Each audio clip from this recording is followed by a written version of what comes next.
Mr. McQuiston and Joel. A father. Can y'all hear me? Yes. Okay.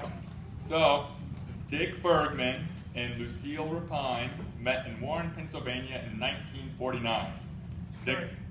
Dick was working on his uncle's potato farm, and Lucille was teaching school in a one-teacher Adventist school.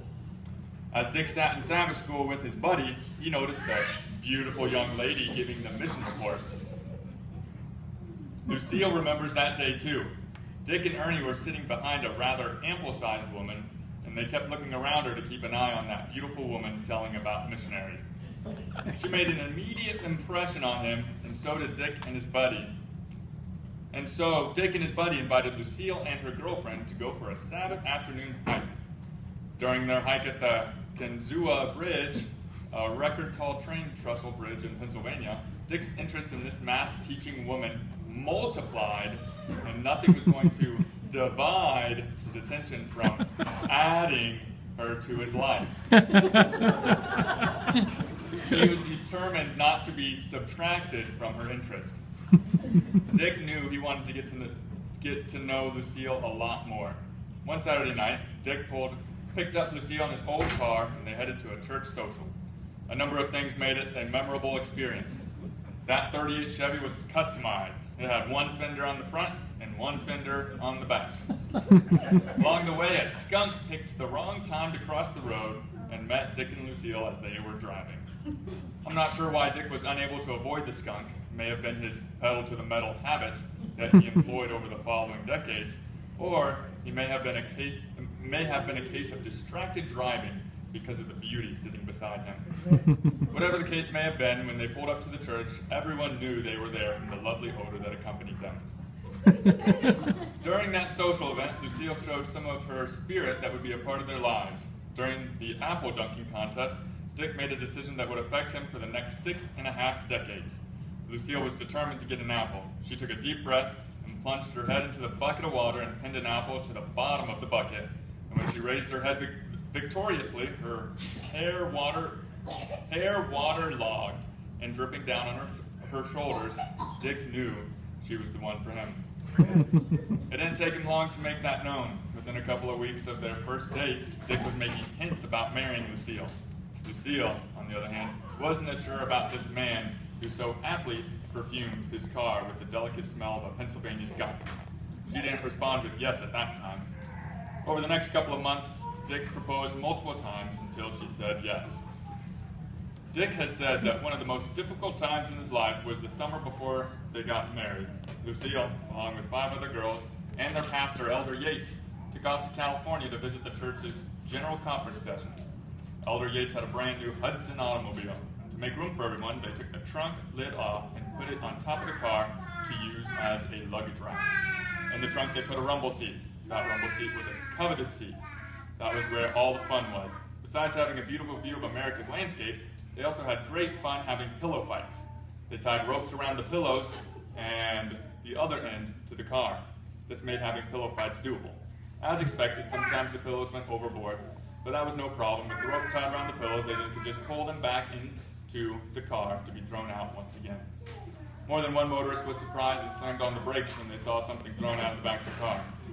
The general conference-bound car with Pastor Yates would just keep on cruising down those state highways. There were no interstates to speed up travel in those days. And when she finally returned, Dick was in 7th heaven.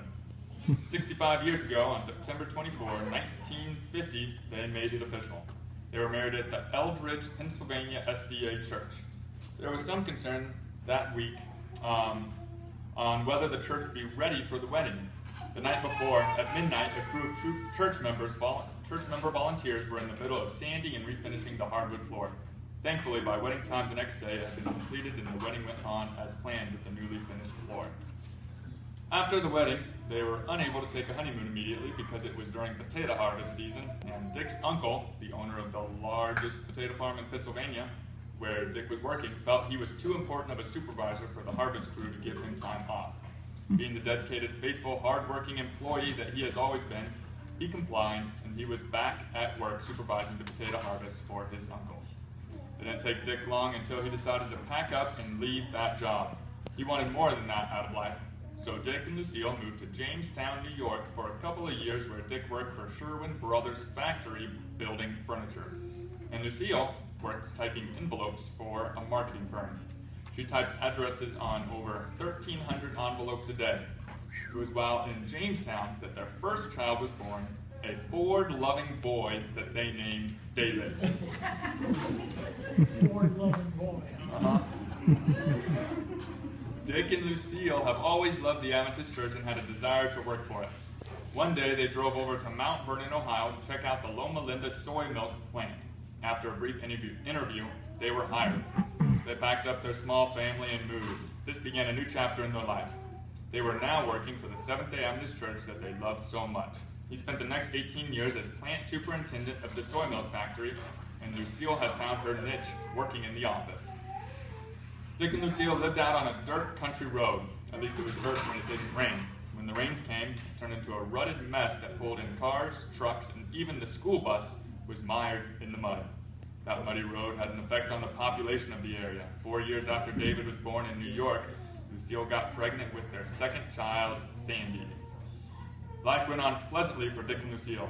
Dick was active in the local business association groups, and his love for cars continued. Dick and Lucille's love for people opened up opportunities for him to buy and sell cars, and everyone needs a good car. By the 1970s, he had bought and sold hundreds of cars. This passion carried over to his son, David, who worked his way through Mount Vernon Academy rebuilding wrecked cars.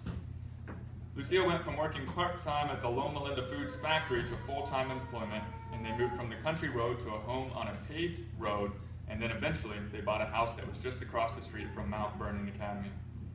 6 years after Sandy joined the family, the youngest and last child, Sherry, was born in Mount Vernon, Ohio. Now the family was complete with three kids spread over 10 years. As the kids grew, they made their yearly trips to Florida to spend time at Daytona Beach, and Gatlinburg was a favorite stopping place on their yearly trek. After 18 years of being plant superintendent, Dick transferred into the sales arena. They moved to Calhoun, Georgia, and Lucille was hired at the conference office to be the secretary of the youth department. As the success of his sales territory increased, Dick has moved to Hinsdale, Illinois to help increase sales in the north. Lucille then worked as secretary for the Hinsdale SDA Church. After several years, they missed living in the South, so Dick transitioned to working in sales for Harris Pine Mills with Georgia as his territory, so they moved to Stone Mountain, Georgia. Lucille landed a job at the Southern Union Conference office of Seventh-day Adventists as the secretary for the Treasury Department. Lucille worked there until she retired. And during Dick's retirement years, he stayed busy with his long life hobby and habit of buying and selling cars. There are thousands of cars in America with Dick's handprint on them. And their journey together took them to Marietta, Georgia, where they lived for many years, and then to Ringgold, Georgia, where they enjoyed living in the country and being involved in the local church. 3 years ago, they finally moved to where Lucille had wanted to live her entire life, Collegedale, Tennessee, where they currently live just about 1 mile from Southern Adventist University. Throughout the years from those days living in Ohio to their current residence in Collegedale, their family has grown tremendously. Their love for God and each other resulted in many marriages. David married Debbie, and they have 2 kids, Jeff and Jill. Jeff married Rochelle, and they have 2 kids, Xander and Finley. Jill married Danny, and they have 1 kid, Anthony. Sandy married Tom, and they have 2 kids, Carrie and Teresa. And Carrie married Michael, and they have 4 kids, Seth, Brooklyn, Savannah, and Luke. And Teresa married Nick, and at this time, they have not had kids. Sherry married Joel, and they have 3 kids, Corinne, Adam, and Caleb.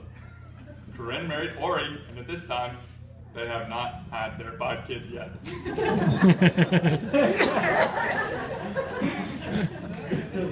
And Adam and Caleb have not yet married. If you do the math, the love for God and each other that started back in Eldridge, Pennsylvania has resulted in 3 children, 2 sons-in-law, and 1 daughter-in-law.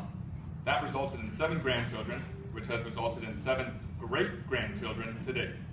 There's a lot of potential for many more great-grandchildren. That is a great testament to what happens when God's love is part of a 65-year marriage. Amen.